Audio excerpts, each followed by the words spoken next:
Hello दोस्तों, मैं आशा करता हूं कि आप सभी अच्छे होंगे और आज हम आपके इस वीडियो में कोशिकांगों के बारे में पढ़ेंगे। पिछली वीडियो में हमने कोशिका के सामान्य परिचय और कोशिका की झिल्ली संरचना के बारे में बताया था, जिसमें कोशिका झिल्ली, कोशिका भित्ति और कोशिका के अन्य अंग संरचना के बारे में बताया था कि क्या-क्या होता है, जीव द्रव्य किस प्रकार का होता है, किस तरीके का नहीं होता है। तो दोस्तों, आज हम अपने इस वीडियो में कोशिकांगों के बारे में पढ़ेंगे। अगर आपने पिछली वीडियो नहीं देखी है तो हमारे मेरे चैनल पे जाके बायोलॉजी प्लेलिस्ट में जाके आप उन वीडियो को देख सकते हैं और चैनल को सब्सक्राइब कर सकते हैं, जिससे हर वीडियो का नोटिफिकेशन आपको मिलता रहे। चलो दोस्तों, हम आज का टॉपिक स्टार्ट करते हैं। इसमें कोशिकांग है। कोशिकांग में सबसे पहला महत्वपूर्ण एक होता है माइटोकॉन्ड्रिया। क्या होता है दोस्तों? माइटोकॉन्ड्रिया होता है। माइटोकॉन्ड्रिया एक महत्वपूर्ण भूमिका निभाता है हमारे कोशिका में, जिसमें बहुत सारी संरचनाएं होती हैं। जिस तरीके के आप देख पा रहे होंगे, यहाँ पे माइटोकॉन्ड्रिया की संरचना दिखाई गई है। क्या दिखाई गई है दोस्तों? माइटोकॉन्ड्रिया की संरचना दिखाई गई है। ये माइटोकॉन्ड्रिया की संरचना होती है। इस प्रकार की माइटोकॉन्ड्रिया की संरचना होने के बावजूद इसमें बहुत सारी आपको ये दिखाई दे रहे होंगे कि बहुत सारी क्या है, इसमें छोटे छोटे कण होते हैं, जिसमें डीएनए भी होता है, आंतरिक झिल्ली होती है, बाहरी झिल्ली होती है, बाहरी वेसम होता है, राइबोसोम होता है, मैट्रिक्स होता है, टेस्टी होता है, कण होता है। इस प्रकार से बहुत सारी चीजें इसमें होती हैं। तो दोस्तों, इसकी अब हम चलते हैं इसके जो अपने पॉइंट बनते हैं, इसमें से क्या क्या पॉइंट बनते हैं आपको एक एक से बताएंगे। तो माइटोकॉन्ड्रिया से क्या पॉइंट बनता है? माइटोकॉन्ड्रिया की खोज किसने की थी?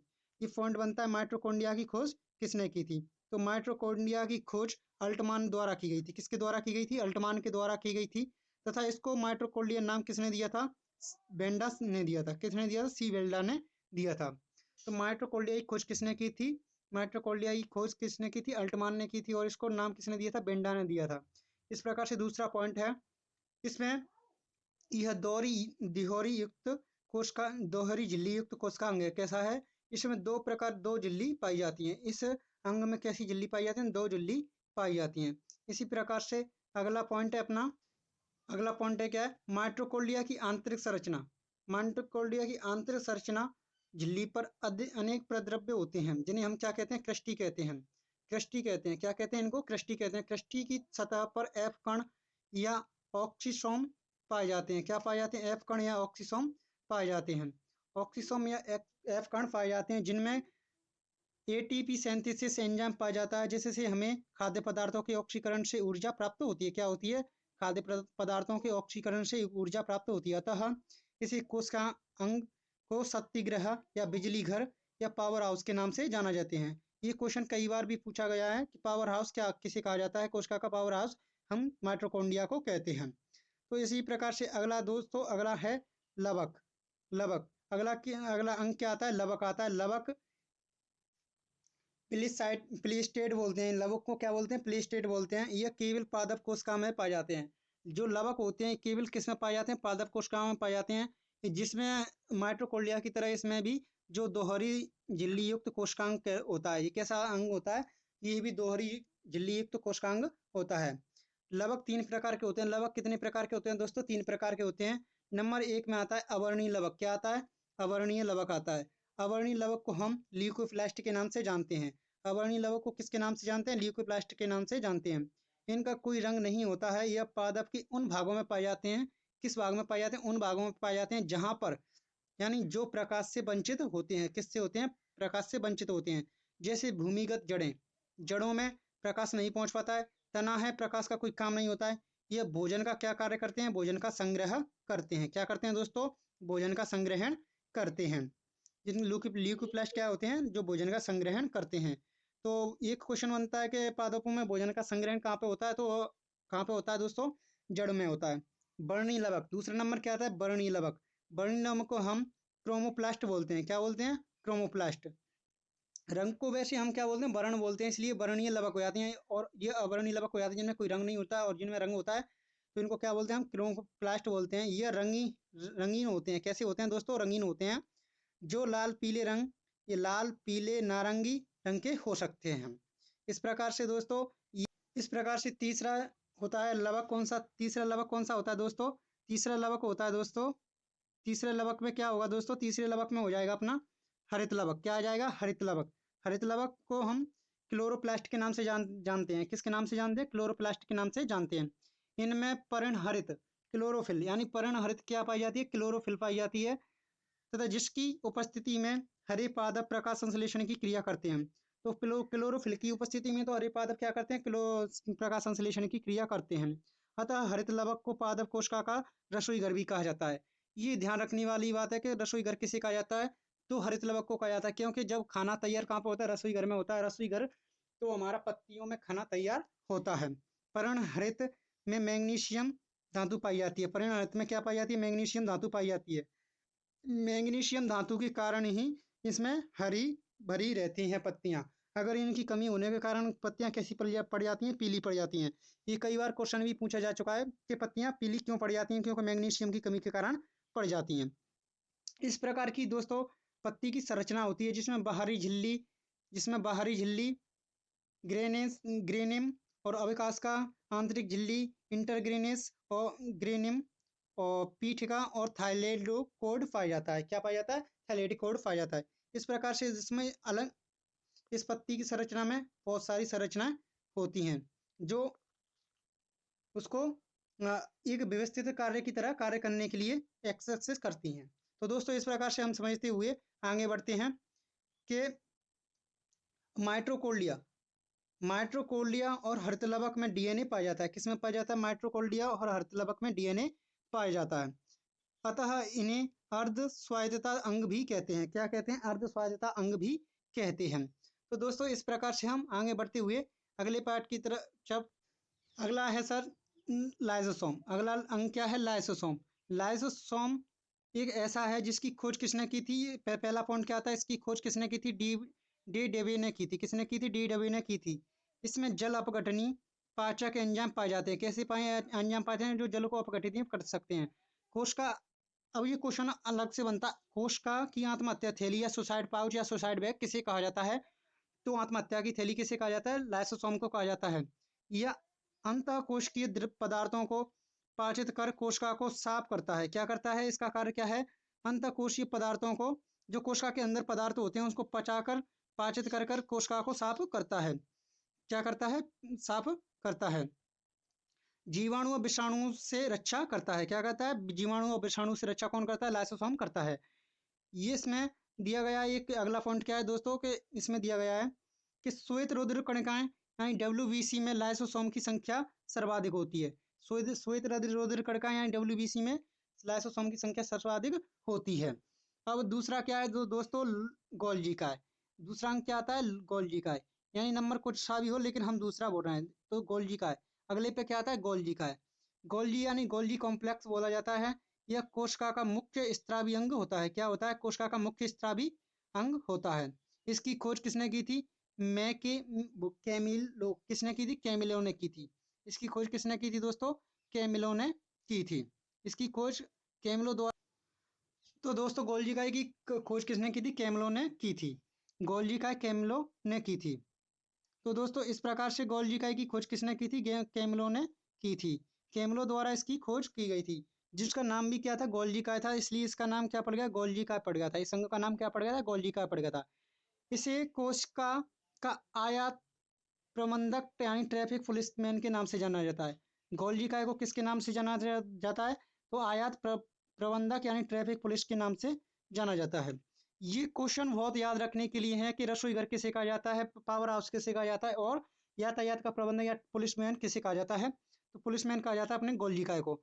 दोस्तों इसी प्रकार से अगला पॉइंट हो जाता है पादप कोशिकाओं में इसे डेक्टियोसोम कहा जाता है। पादप कोशिका में क्या कहा जाता है? इसे डेक्टियोसोम कहा जाता है।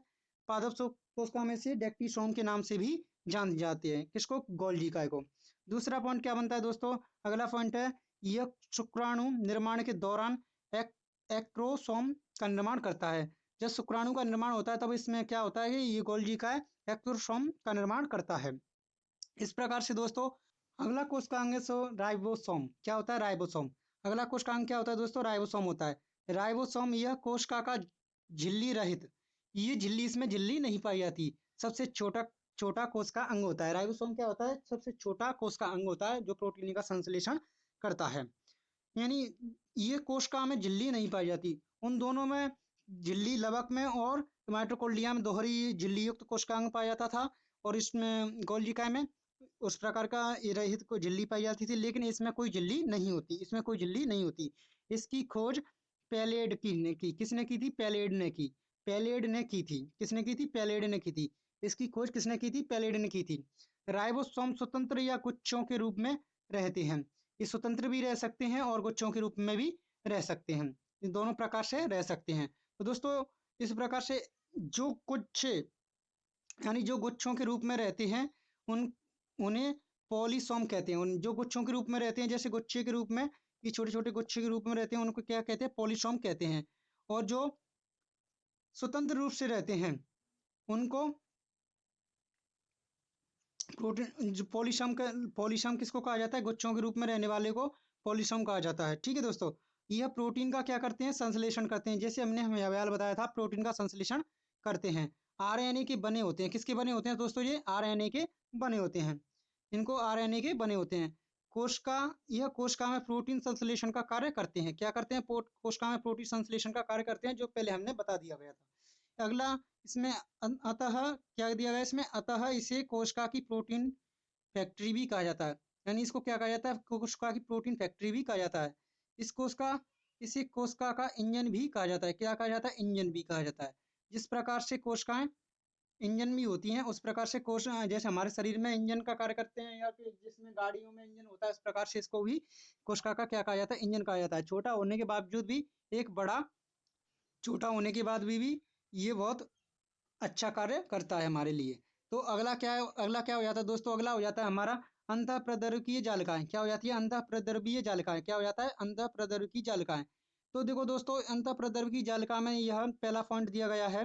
पहला पॉइंट क्या दिया गया है दोस्तों? कि पहला पॉइंट दिया गया है, यह लाइपोप्रोटीन की बनी होती है। किसकी बनी होती है? लाइपोप्रोटीन की बनी होती है। जो अंतःप्रद्रवीय जालिका होती है, वो लाइपोप्रोटीन की बनी होती है, जो कोशिका में समांतर समांतर नलिकाओं के रूप में फैली रहती है। कैसे? समांतर नलिकाओं के रूप में फैली रहती है।